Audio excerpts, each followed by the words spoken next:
Bueno, como todos sabemos, el desafío de descontaminar nuestras ciudades todavía está más que vigente. Queda un camino importante por avanzar. En las distintas ciudades, ha habido especialmente en Santiago, una iteración de distintos planes de descontaminación para ir mejorando la calidad del aire, bastante exitosamente, hay que decir. Ahora, de hecho, y el próximo desafío es que prontamente se va a empezar a elaborar un plan de descontaminación para material particulado fino para la región metropolitana. De hecho, entiendo que durante este mes el gobierno va a iniciar los trámites de declaración de zona saturada a la capital de este contaminante, así que ahí se va a dar inicio formal a ese nuevo plan de descontaminación. Por otro lado, también sabemos que a nivel de la reforma tributaria se introdujeron algunos impuestos verdes para hacerse cargo también específicamente de los temas de contaminación atmosférica. Ahí tenemos otro antecedente relevante. Y por nuestra parte, en espacio público, habíamos estado trabajando en un informe de Pablo Barañao, que básicamente hace una propuesta de impuestos a combustibles, con una propuesta preliminar en términos de cómo debiera funcionar un impuesto de esas características y además una cuantificación de cuánto reduciría el consumo de combustible, básicamente, más que la contaminación, y cuál sería el potencial de recaudación de una medida de ese tipo. Entonces, a la luz de todos estos antecedentes, a nosotros nos pareció sumamente oportuno tener una conversación con personas entendidas en el tema, y especialmente con el subsecretario, sobre los instrumentos económicos de forma un poco más general y el potencial que estos tienen para descontaminar el aire de nuestras ciudades. Esa es la invitación. Entonces hoy día básicamente el subsecretario va a comenzar con una presentación de unos 20 minutos aprox, y luego vamos a dar espacio a una discusión con nuestros destacados panelistas. Así que los dejo con el subsecretario Marcelo Mena. Ya, muchas gracias. Déjame de lugar para que... Eso. Sí, sí. Perfecto.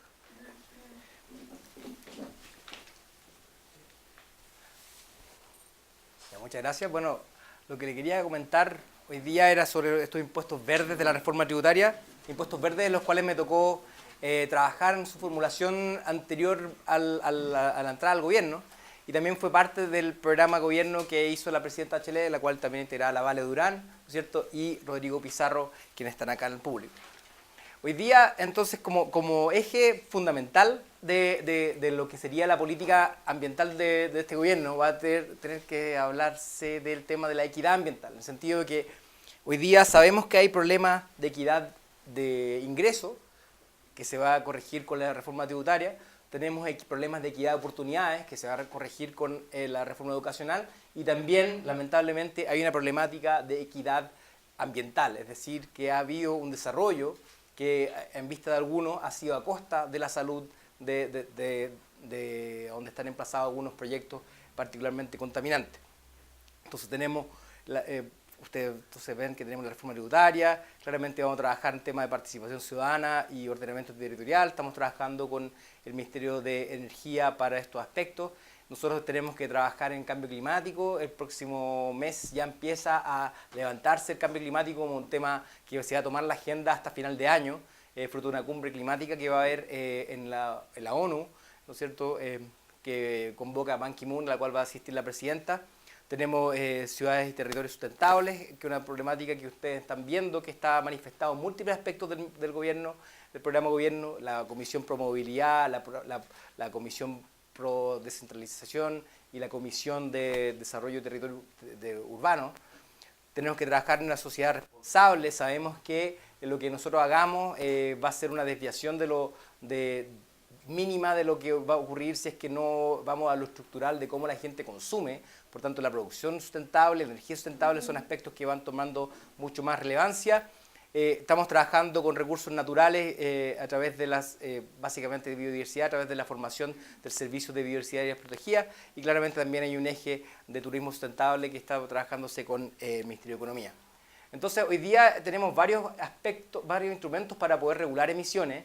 Históricamente hemos tenido normas de emisión, de las cuales hemos trabajado y hemos desarrollado varias, quedan pocas por hacer, pero tenemos una norma de fundiciones, tenemos una norma termoeléctrica, tenemos normas de vehículos y normas de calefactores a leña, faltaría una norma de calderas, por ejemplo.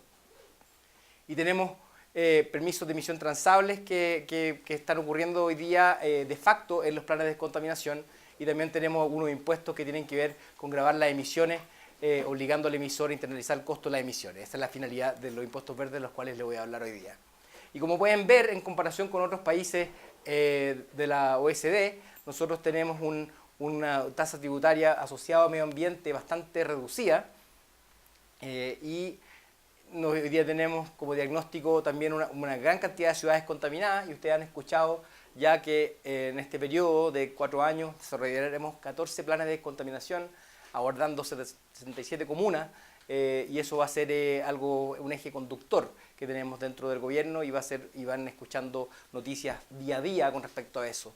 Estamos trabajando ya en el de Huasco, de Temuco, se publicó el anteproyecto el viernes, y como también decía Guillermo, este mes se va a hacer la zona saturada para Santiago, y ya han salido los estudios que nos van a indicar los planes de descontaminación de Santiago. Pero el cambio climático tiene un desafío adicional, que sabemos que va a impactar la economía. ¿Cuánto es lo que impacta? Es algo que tenemos que ver todavía. Sin embargo, ya hay esfuerzos por parte de la OECD, que está pronto a sacar un estudio que se llama Circle, la cual estima el valor del CO2 en la economía global, cuál es el valor que realmente tiene en los impactos que causa en los múltiples aspectos, tanto en infraestructura, como en agricultura, como en costo en salud. Y en el contexto internacional tenemos un acuerdo de 20% de reducción con respecto a nuestra proyección de emisiones a partir del año 2007, que fue un compromiso que hizo la presidenta Bachelet en la cumbre climática de Copenhague el año 2010. Nosotros tenemos, a partir de eso, se ha avanzado. Ya en la COP de Durban básicamente se estableció de que este próximo año, 2015, debería haber un compromiso climático global post-Kioto, y hoy día, en este año, supuestamente se va a avanzar bastante en lo que sería la cumbre climática de Lima. Ahora, uno siempre se empieza a preguntar qué tanto agua hay en la piscina para un acuerdo. Sin embargo, vamos viendo distintos compromisos que han aparecido. Ya Obama está haciendo lo máximo que puede dentro del Poder Ejecutivo a través de normas de emisión de termoeléctricas para CO2. Tenemos ya a Kerry diciendo que Estados Unidos va a cumplir su meta de Copenhague, y lo que ocurre, de hecho, es que Estados Unidos está en sus emisiones per cápita más bajas desde los años 60, y sus emisiones netas se han reducido en cerca de 17% desde el año 2007. Entonces ya hay un escenario distinto. Me ha tocado conversar con el subsecretario de Energía de Estados Unidos, y ellos indican que hay una voluntad expresa de poder trabajar en cambio climático, derechamente. Y por otro lado, China, como hemos visto ya claramente que han sido hoy día mayoritariamente los emisores, a pesar de que históricamente sigue siendo la Comunidad Europea y Estados Unidos quienes han dado cuenta de mayores emisiones acumuladas y más culpables, digamos, del calentamiento actual. Sin embargo, China sigue creciendo, sigue consumiendo combustibles fósiles, emitiendo, y esto está causando problemas de contaminación atmosférica que son harto más severas que los nuestros. Estamos hablando de ciudades como Beijing, que deben tener 4 veces la contaminación de Santiago anual, y eso es bastante significativo, y creo que hay una oportunidad, y el gobierno chino está trabajando en una semántica bien belicosa, digamos, la lucha contra la contaminación, impuestos contra la contaminación, y vamos a ver que van a reducir emisiones de todas maneras. Hoy día nosotros tenemos estos impuestos verdes. Acá les voy a dar algunos lineamientos, no están completamente publicados las indicaciones, por lo tanto voy a tener que ser un poco genérico en algunos aspectos, pero tenemos 2 impuestos verdes dentro de la reforma tributaria. Uno tiene que ver con el impuesto de la venta de los vehículos nuevos, y la novedad, como ustedes pudieron haber visto en la tercera ayer, es que efectivamente hoy día se expande este impuesto a los vehículos gasolineros, y tiene 2 componentes: el rendimiento urbano y las emisiones de óxido de nitrógeno, que son fundamentalmente los 2 términos que más causan daño ambiental dentro de la vida útil, y justamente se cobraría el daño ambiental de la vida completa del vehículo en su uso, y eso sería lo que sería dentro de este impuesto. Impuesto a fuentes fijas, que tiene que ver con tres aspectos: la emisión de material particulado, óxido de nitrógeno, dióxido de azufre y además también CO2. Y esto, las modificaciones que hubo dentro de las indicaciones tienen que ver con la simplificación con la cual se estima el daño ambiental y además también de añadir no que sean las unidades de más de 50 megawatts térmicos, sino que también además se añada sea la suma de las unidades dentro de un establecimiento la que sube 50 megawatts térmicos, los que estarían en efecto al impuesto. Entonces, el objetivo de este impuesto verde tiene que ver con reconocer que hay un costo real, social, que está no expresado en el precio de los combustibles, de la energía, y tiene que ver con corregir incentivos perversos que tenemos hoy día, en los cuales algunas veces se incentiva a utilizar combustibles que son más sucios en su uso. También tiene que ver con expresar un principio de la regulación ambiental chilena que tiene que ver con quien contamina paga y que se haga con eficiencia. Hay que reconocer este impacto a la salud y hay que hacer una diferenciación territorial, es decir, no da lo mismo emitir material particulado en una zona densamente poblada versus una zona dispersa en cuanto a población, y también reducir emisiones de CO2. Y lo que tiene por la ventaja de este tipo de impuestos, que es más eficiente, es flexible la reducción. Básicamente el emisor decide cómo poder controlar sus emisiones para el impuesto mismo.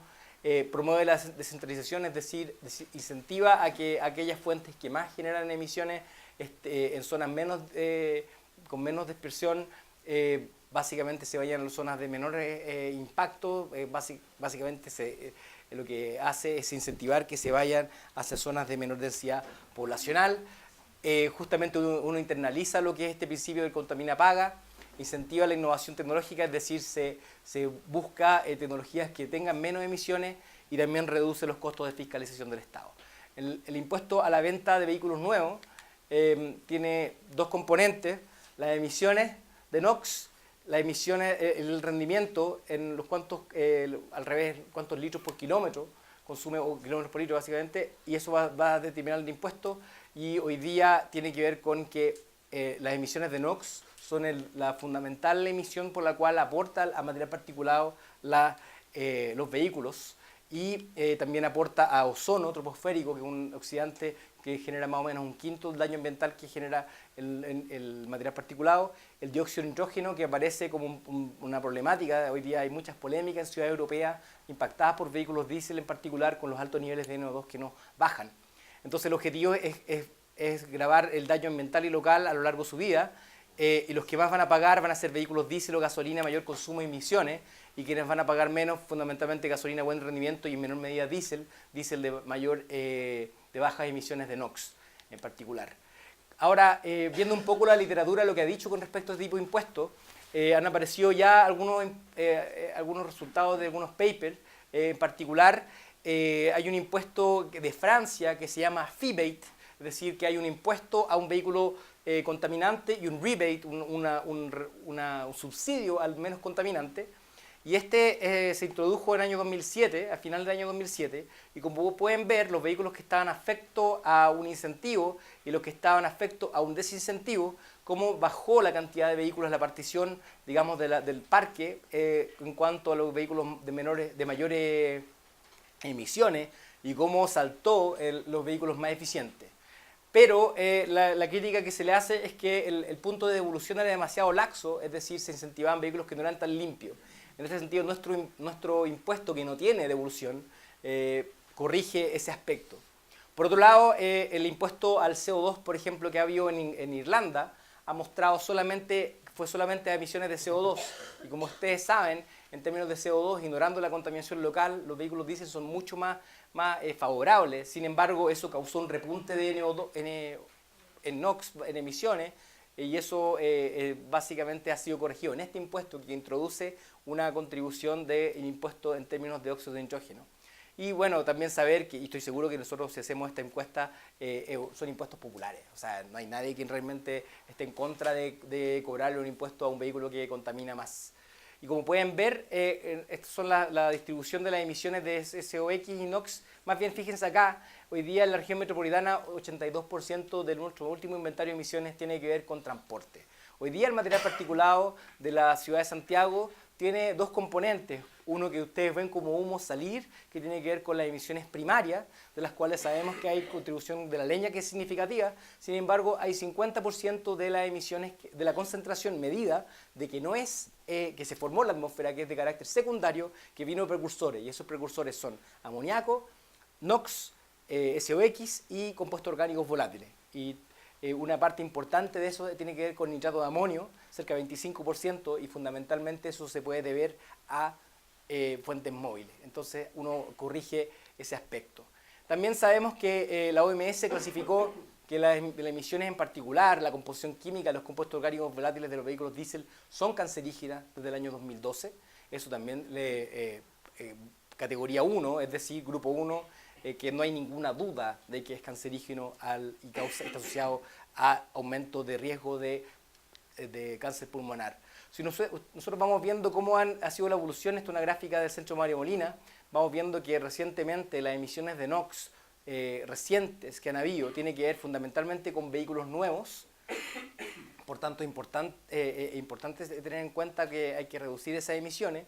Y también otro tema que hay que considerar es que en condiciones reales de funcionamiento los vehículos diésel pierden sus ventajas en cuanto a reducción de emisiones. Es decir, en papel contaminan 4 veces más por kilómetro en NOx, sin embargo, en realidad es 8 a 10 veces, y como pueden ver acá la definición, la desviación de cómo opera un vehículo diésel en condiciones teóricas versus una condición real. Esto tiene que ver fundamentalmente con que usualmente los vehículos diésel, su óptimo de reducción de NOx tiene que ver con una temperatura a la cual tiene que llegar el reductor catalítico selectivo, y eso no ocurre en condiciones de funcionamiento en calle, sin embargo sí ocurre en carretera. Es decir, en la condición real las emisiones son más altas, y eso está causando que, por ejemplo, países europeos estén cuestionando cuál fue la ventaja de haber incentivado tan fuertemente el vehículo diésel en un contexto de cambio climático, porque estamos viendo que localmente están teniendo problemáticas.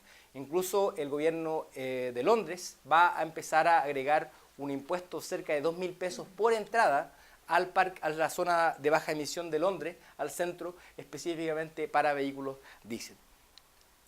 Con respecto a las fuentes fijas, quería comentarles algunos aspectos con respecto a eso.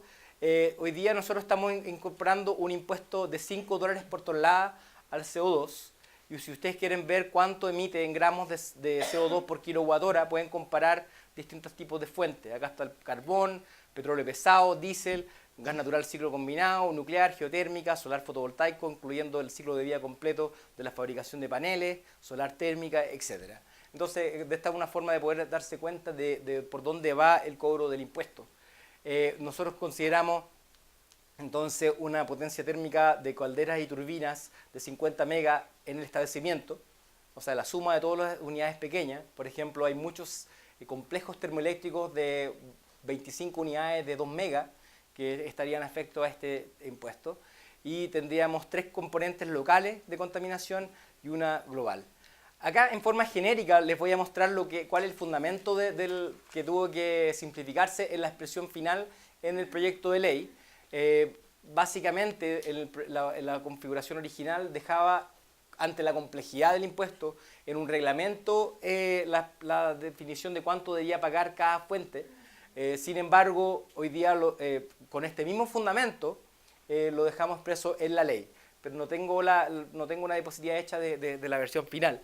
Pero en general tiene que ver con que un cambio de concentración de contaminantes causa un cambio de efectos en salud. Es decir, se sabe que por cada 10 microgramos de material particulado hay 1.3% de aumento de mortalidad prematura, por ejemplo, y eso se calcula cuál es la tasa base, se calcula cuántos casos se evitan o se generan por un efecto de una emisión, y eso tiene una variación que tiene que ver con cuánto valoramos la vida humana, la productividad, los gastos médicos, la pérdida de bienestar. Y eso nos da un valor de cuánto cuesta un microgramo de PM2,5 o cuánto cuesta una tonelada de material particulado o de NOx o de SOX. Y esto es una metodología que hemos ocupado ampliamente a lo largo de nuestras normativas ambientales. Todas nuestras normativas ambientales están basadas en esta metodología que desarrolla la División de Economía e Información Ambiental del Ministerio de Medio Ambiente.